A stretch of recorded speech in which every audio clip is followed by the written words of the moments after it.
ओम तत्सत वाहेगुरु। जय खालसा महागुरु। मेरे सहयोगियों, आज हम कहना चाहेंगे हमारे आस पड़ोस देश में और समाज में हमें अनेक लोग मिल जाते हैं जो बखान करते हैं कि हम सनातन धर्म को मानते हैं,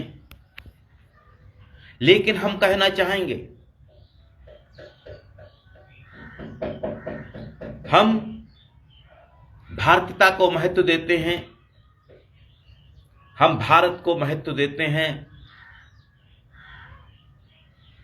और हमारे लिए भारत का मतलब है सनातन यात्रा।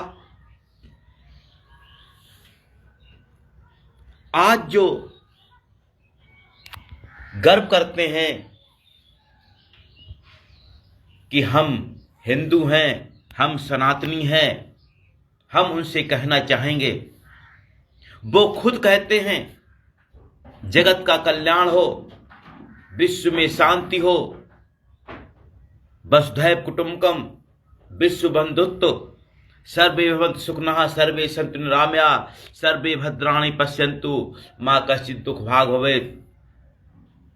अयम निजा परो वेति गणना लघु चेतसाम, उदार चरिता नाम तु वसुधैव कुटुंबकम। लेकिन दोस्तों, हम अनेक बार कह चुके हैं, ऋषियों मुनियों नबियों के बाद आचार्य महत्वपूर्ण होते हैं। आचार्य, इसके अलावा हम किसी को महत्व नहीं देते और अन्य पर तो हम दया ही कर सकते हैं। आचार्य कौन है? आचार्य हम उनको मानते हैं जो व्यवहार से, अपने स्वभाव से, ज्ञान के आधार पर हैं और लोग सनातन धर्म के नाम पर, भारतीय संस्कृति की विशेषताओं के नाम पर अनेकता में एकता, वसुधैव कुटुंबकम आदि की बात तो करते हैं, लेकिन आज की तारीख में वो जातिवाद, संप्रदायवाद, भाषावाद, क्षेत्रवाद आदि का खुलेआम विरोध नहीं कर पाते हैं। हम बचपन से ही जातिवाद, मजहबवाद, जन्मजात उच्चवाद, जन्मजात निम्नवाद, पूंजीवाद, सामंतवाद आदि का विरोध करते आए हैं। हमारे लिए मानवता महत्वपूर्ण है, हमारे लिए रूहानी आंदोलन महत्वपूर्ण है। हम उन राजपुत्रों का सम्मान करते हैं जो महलों को छोड़कर कटोरा लेकर समाज के बीच में आ जाते हैं। उन गौतम बुद्ध, उन महावीर को, महावीर जैन को हम नमन करते हैं। दोस्तों, अंगुलीमाल की गलियों पर उंगलियां उठाने वाले बहुत हैं। हम संस्थाओं में भी देखते हैं, हम समाज में देखते हैं, अंगुलीमाल की गलियों में उंगलियां उठाने वाले बहुत हैं। अनेक ठेकेदार हैं, समाज के ठेकेदार, धर्म के ठेकेदार, लेकिन अंगुलीमाल की गली में सिर्फ प्रबुद्धता ही प्रवेश करती है, बुद्धता ही प्रवेश करती है और वही अंगुलीमाल को अपने गले लगाती है। जो वसुधैव कुटुंबकम की बात करते हैं, जो विश्व बंधुत्व की बात करते हैं, जो अखंड पाठ सत्यनारायण में चीखते फिरते हैं कि जगत का कल्याण हो, विश्व में शांति हो, हम उनसे कहना चाहेंगे, द्वेष नफरत की राजनीति से मानवता का भला होने वाला नहीं है। और हम फिर कह रहे हैं, भविष्य भारत का ही है। भारत में अभी सिर्फ 4% लोग ही जागे हैं।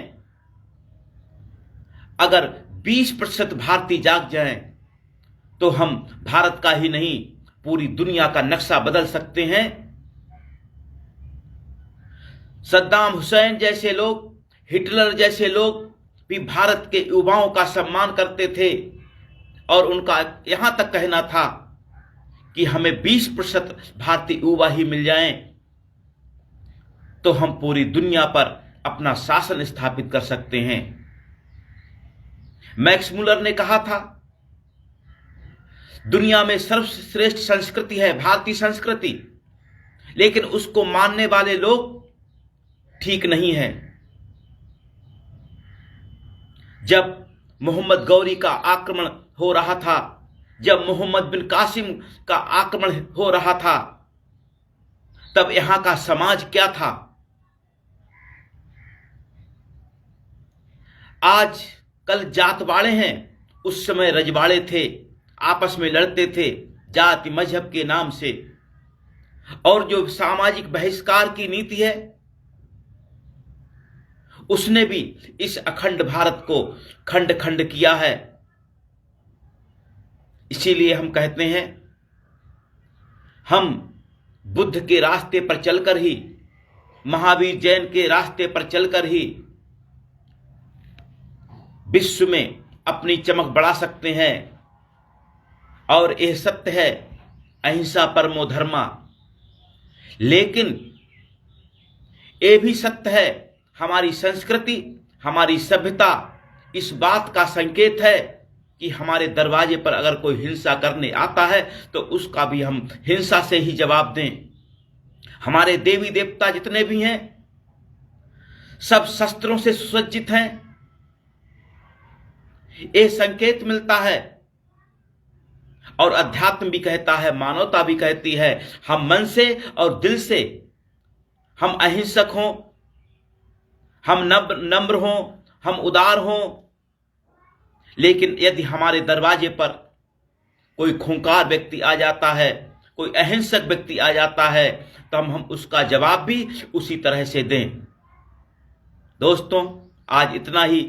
शेष फिर। धन्यवाद। जय विश्व, जय ब्रह्मांड।